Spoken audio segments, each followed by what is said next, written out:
Okay, picture this. It's the dead of night, about 3:30 a.m., February 21st, 2008. In a quiet house in Minden, Nevada, on Wild Horse Lane, a woman wakes up. Alyssa Oxley. Yeah, and she wakes up to something absolutely horrific. Her husband, Ben, is right beside her in bed, but he's unresponsive. And he's covered in blood. She makes this frantic 911 call. She's clearly in shock. But here's the immediate chilling mystery. Ben has been shot fatally right next to her, yet Melissa herself, physically completely unharmed, covered in his blood, but not injured. And when the police get there, the puzzle just deepens. The front door is wide open, yes, but there are zero signs of forced entry, no broken windows, no kicked-in door frame, nothing like that. So it wasn't like a random robbery gone wrong. This felt different, personal. Exactly. How does someone get shot in their own bed next to their wife without any sign of a break-in? And how does the person right beside them apparently sleep through it all? It just doesn't add up, right? It really doesn't. And that's the core of what we're going to explore today. We're looking into the case of Ben Oxley. The sources we have, articles, police reports, bits of testimony, they paint a picture of Ben as, well, a really decent guy, 36 years old, worked in air conditioning. The more than that, what comes through loud and clear is that he was a totally devoted dad. Friends, family, they all said things like he didn't have a mean bone in his body, never raised his voice, just a kind, gentle person. Yeah, one friend described his loss as feeling like they'd lost a child themselves. He was that central to their lives. And he was building this new life. He'd recently remarried Melissa. They lived there with his 6-year-old daughter, Alyssa, from his previous marriage, and also Melissa's teenage brother, Craig. A blended family, leasing this house, planning to buy it, looked like a fresh start, you know? Right. And then just shattered. So our goal here is to sift through these sources, piece together what happened that night, understand the confusion, the initial suspects, and then how the investigation took these unexpected turns to finally uncover the truth. We'll look at the facts as presented, the motives that eventually came to light, and crucially what happened afterwards, how people tried to pick up the pieces. Okay, so let's start with Ben's life before that night, because understanding him, especially his relationship with his daughter Alyssa, is really crucial to the whole story. The sources make it clear he was incredibly close to her, particularly after his divorce from her mother, Dawn, back around 2004. Yeah, this wasn't just, typical parent-child stuff. It was described as really special, unique even. He apparently took her absolutely everywhere. There's this one detail that really sticks out. He took her to a Valentine's Day dance, just the two of them. Right, and they danced to Butterfly Kisses. That became their song. It's just such a sweet, poignant detail, especially when you contrast it with how violently his life ended. It really grounds the tragedy. So Ben meets Melissa around 2005. Things moved pretty quickly between them. And showing where his priorities were, he actually brought Alyssa along on their very first date, made it clear she was part of the package deal. Which, can be tricky. But the sources say Alyssa, being young and protective, initially told Melissa, don't talk to my dad. Yeah, kids are direct. But Melissa apparently found it endearing, not off-putting. She seems to have genuinely developed her own bond with Alyssa. And things progressed. Ben and Melissa got married September 17th, 2006. And at the wedding, there was this moment Melissa gave Alyssa, who was 4 then, a bracelet. Engraved on it was a promise to always love her as her own daughter. Wow, that's a very deliberate gesture. It really is, solidifying that new family unit. And then, shortly after the wedding, that became official in another way. Ben and Melissa gained full custody of Alyssa. So the previous shared custody arrangement with Ben's ex-wife, Dawn, ended. Right. And that's when the blended family really came together in that house on Wild Horse Lane. Ben, Melissa, Alyssa, and Melissa's teenage brother, Craig. They were settling in, planning to buy the place. Looked like the start of something good. But, and this is important context from the sources, Ben's relationship with Dawn after the divorce wasn't simple. There were issues. Definitely. The custody battle was obviously a big one. Ben getting primary custody and Dawn being ordered to pay, I think it was $250 a month in child support plus medical benefits. Sources say that weighed heavily on Dawn. She apparently took that very personally. So resentment there. And there was also mention of a mutual domestic battery incident in June 2007. Yeah, though no charges were filed, they apparently just agreed to stay away from each other after that. But it shows there was definite friction, especially around custody and money. That history hangs in the background. Absolutely. It's a potential motive, something investigators would have to look at eventually. Okay, so fast forward to that night, February 21st, 2008, 3:30 a.m., the 911 call from Melissa. Shocked, waking up next to Ben, who's covered in blood. Police get there fast, and the first thing they notice is that open front door. Which is immediately weird, right? Open but not forced. Exactly. So they go in carefully, guns drawn. It's dark, quiet. They don't know if the killer's still inside. Super tense situation. They clear the house room by room, and they find Ben in the master bedroom, just like Melissa said. Sources confirm it was a single shotgun wound. To the back of the head, the position, everything suggested he was asleep when it happened. Brutal. Just awful. And where was Melissa when they found her? She was in the hallway. She had blood on her clothes, Ben's blood. She was holding Alyssa, who was obviously distraught, and she was still on the phone with the 911 dispatcher. And there's that heartbreaking detail. Alyssa wanting to see her dad, and Melissa stopping her, saying, "You can't go see your dad." Yeah, likely trying to shield her, but just devastating. Melissa's brother, Craig, the 17-year-old, he was in his bedroom, apparently fast asleep until all the commotion and police woke him up. So the scene is set. Ben dead in bed. Melissa, unharmed but bloody, next to him. Craig asleep in another room.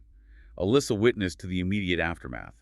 And that unlocked, undamaged front door. Right, and investigators immediately thought this wasn't random. Like Sergeant Mark Munoz said, the manner in which Ben was killed was very personal. The lack of forced entry, plus the intimacy of the crime scene in his own bed, screamed inside job, didn't it? Or at least someone known to the family. Absolutely. So, who was inside? Melissa and Craig. They became the immediate focus, persons of interest number 1 and 2. And initially, suspicion fell pretty hard on Craig, right? Because of something they found. Yeah, this seemed like a potential smoking gun at first. In Craig's bedroom, on his nightstand, investigators found 2 shotgun shells. Whoa, okay. And he was the only one in the house known to be a hunter, familiar with firearms. So you find shotgun shells in his room, victim killed by a shotgun. It looks bad, really bad. You'd think case closed. Exactly. But then forensics came in. They tested Craig's hands for gunpowder residue, and the result, nothing. 0 residue. So that supported his story, that he was asleep, hadn't fired a gun. Precisely. It pretty much cleared him as the shooter. So if it wasn't Craig... Suspicion snaps right back to Melissa. Intensely. Think about it from their perspective. She's right there, inches away when a shotgun goes off. How do you not hear that? How do you not see anything? How are you completely unharmed? Yeah, detectives found that incredibly hard to swallow.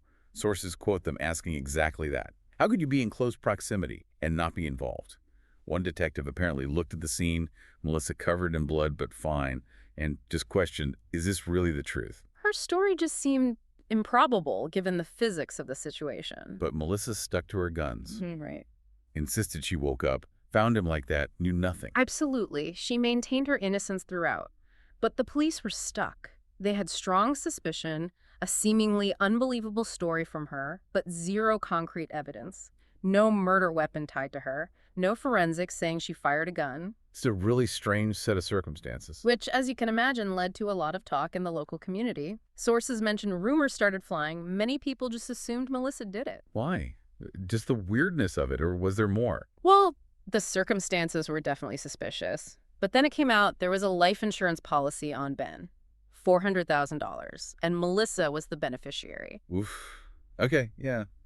That adds a potential motive. Exactly. For some people, including, sources say, some of Ben's own family, that felt like the missing piece, the smoking gun reason why she might do it, even though Melissa claims she didn't even know about the policy. And Ben's sister, Ann Becker, was she also suspicious of Melissa? I think sources mentioned her posting online. Yeah, she was posting on Web Sleuth under Missing Ben. She felt there were sort of underlying family issues with Melissa. She found it weird that Melissa pushed for parenting time with Alyssa right after Ben died, especially since things had been okay between Ben and Dawn before.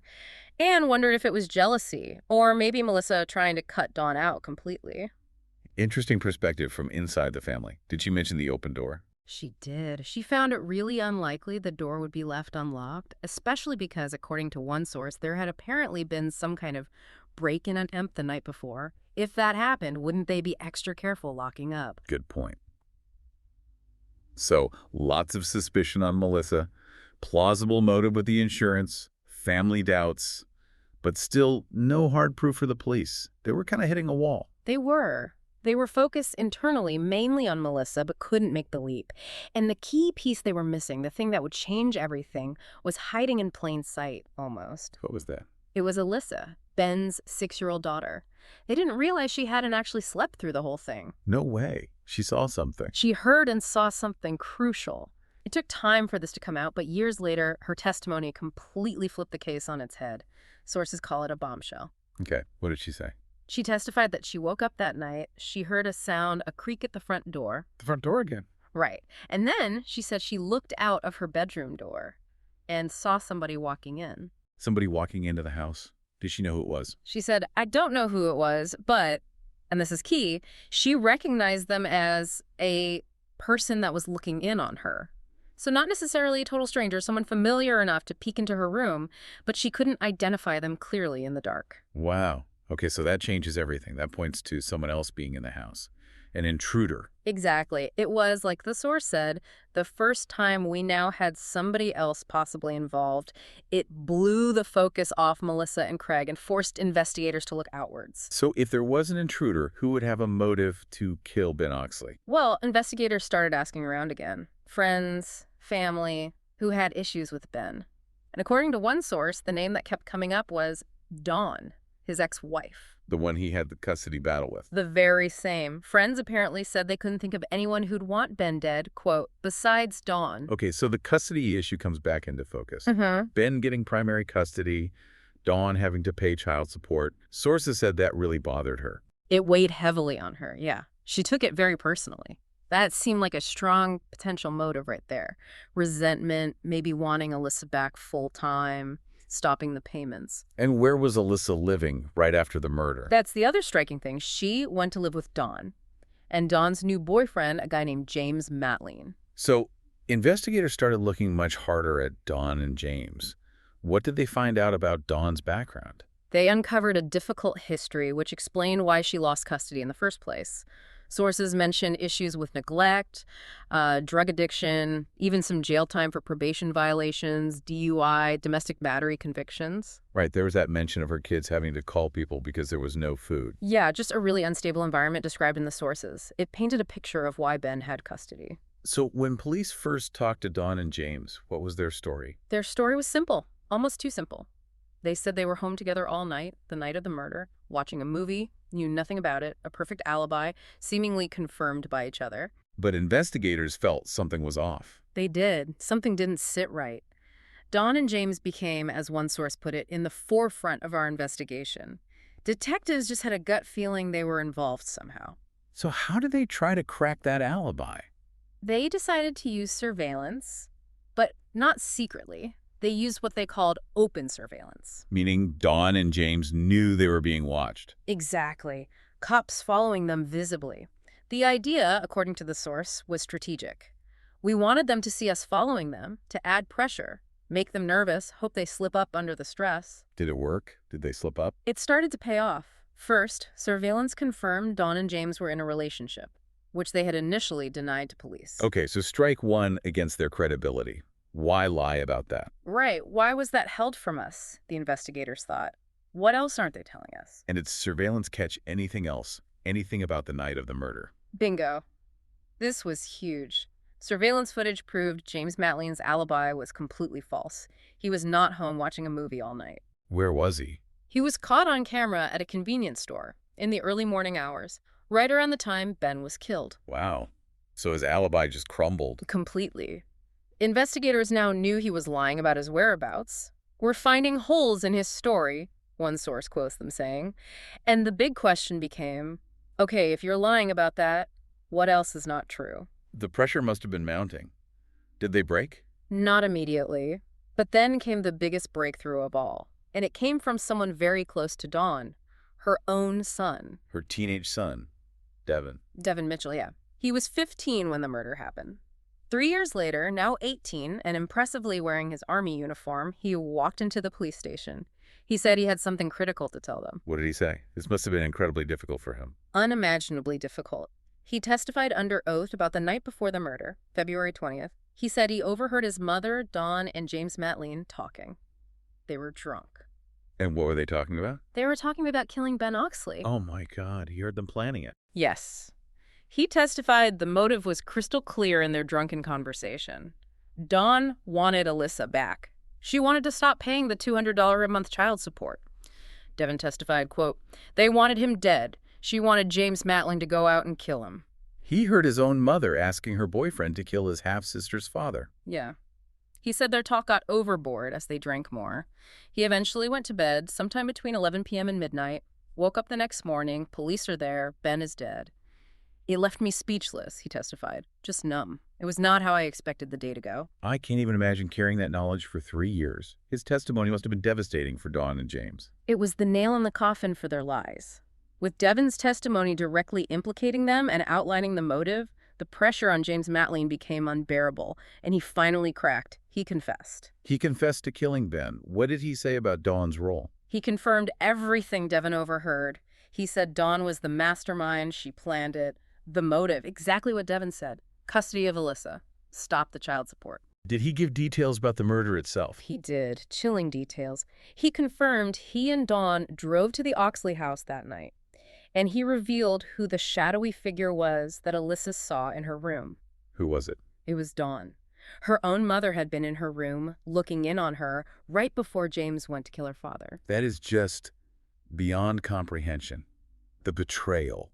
It's horrific. James described going into the master bedroom, shotgun loaded with 2 shells. He walked up to Ben, who was asleep, and then he whispered something in Ben's ear just before he fired.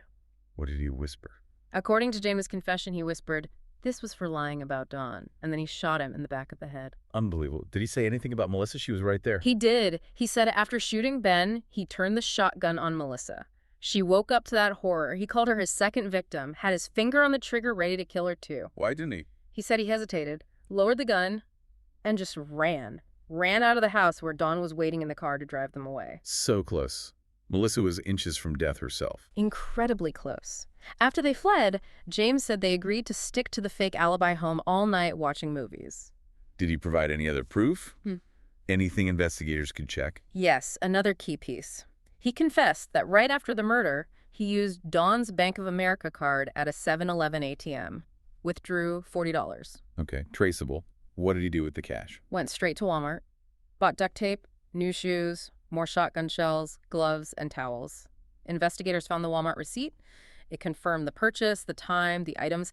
It completely blew up his original alibi and backed up his confession. So they had the motive, the plan overheard by Devin, the killer's confession with horrifying details, the corroborating ATM and Walmart evidence. And one more piece mentioned in the sources, James apparently also confessed to a cellmate, Eric Thompson, who later testified.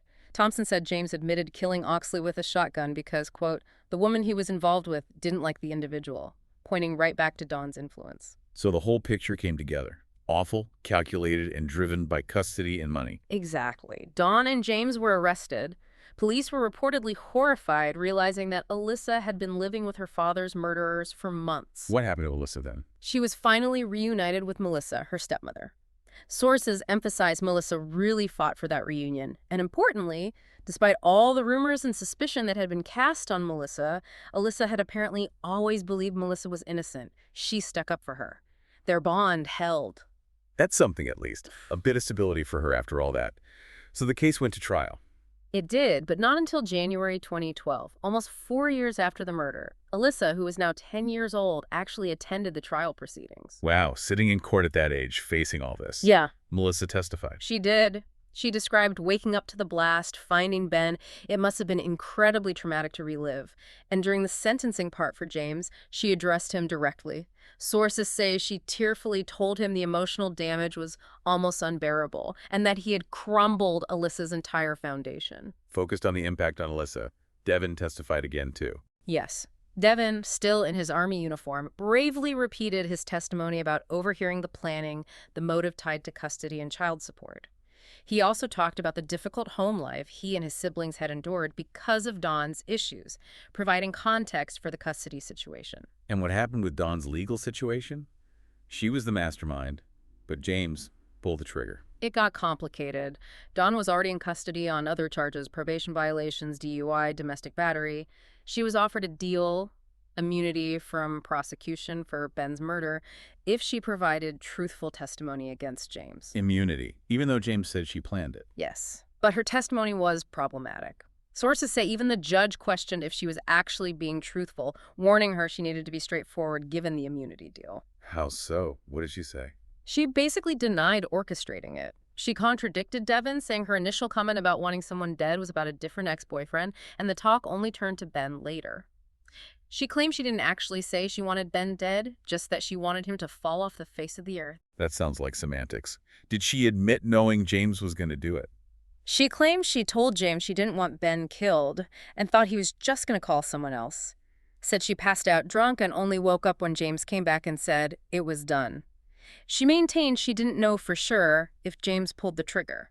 That really clashes with James's confession and Devin's testimony. Completely. And when asked why she stayed with James for 17 months after he told her it had been done, her only response was, because I did. Just flat. Did she explain calling the sheriff asking if she'd go to prison if she confessed? She admitted making the call, but tried to spin it. Said it wasn't guilt, just wanting it over with, because the knowing and the not telling was making her drink herself to death. So despite the immunity deal, her testimony sounded evasive. But legally, what happened? Well, because James confessed to being the shooter and the physical evidence linked him more directly, the murder case against Dawn was more circumstantial regarding the actual killing, even if James called her the mastermind. She avoided murder charges due to the immunity deal. Her parental rights to Alyssa, however, were officially terminated. And James Matlean? He pleaded guilty to first-degree murder. He was sentenced to life in prison without any possibility of parole. Life without parole? Did they consider the death penalty? The prosecution looked into it, but apparently under Nevada law at the time, the specific legal factors required statutory aggravators weren't met in this case to pursue capital punishment. So life without parole was the maximum sentence sought and received.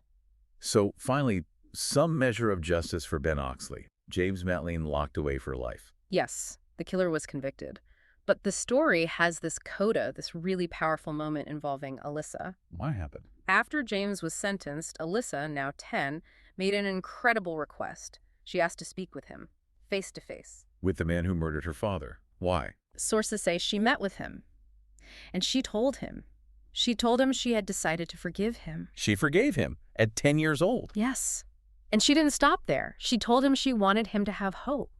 It's just an extraordinary act of grace and courage from someone so young who had lost so much. That's almost unbelievable. What strength. It really is.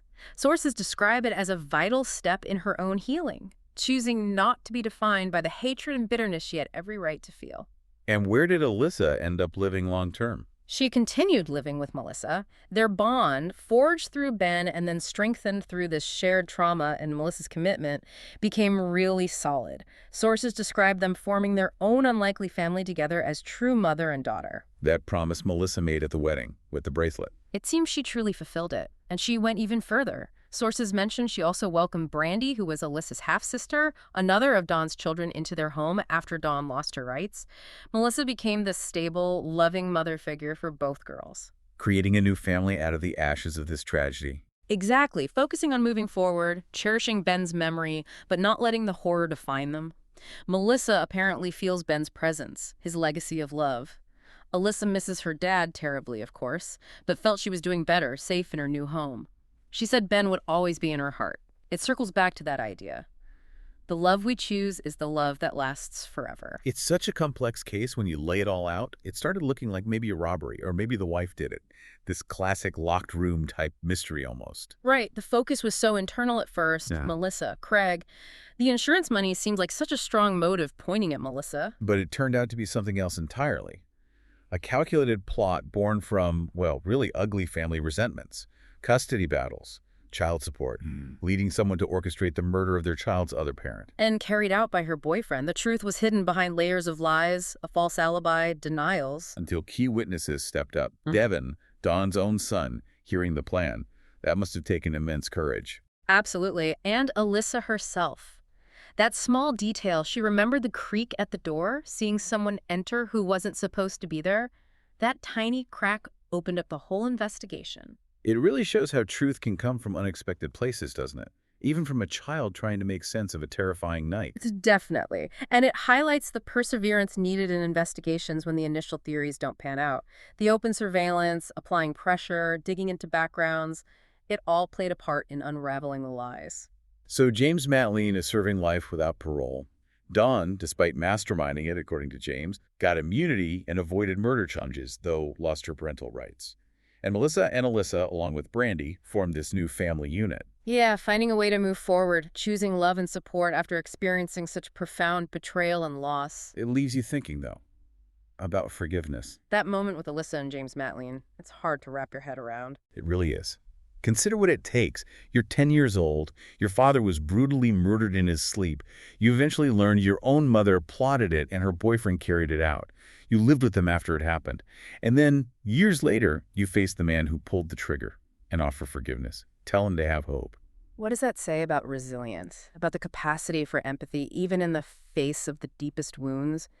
It suggests a profound choice, a choice not to let someone else's horrific actions dictate your own heart and future. It's a truly powerful thought to end on.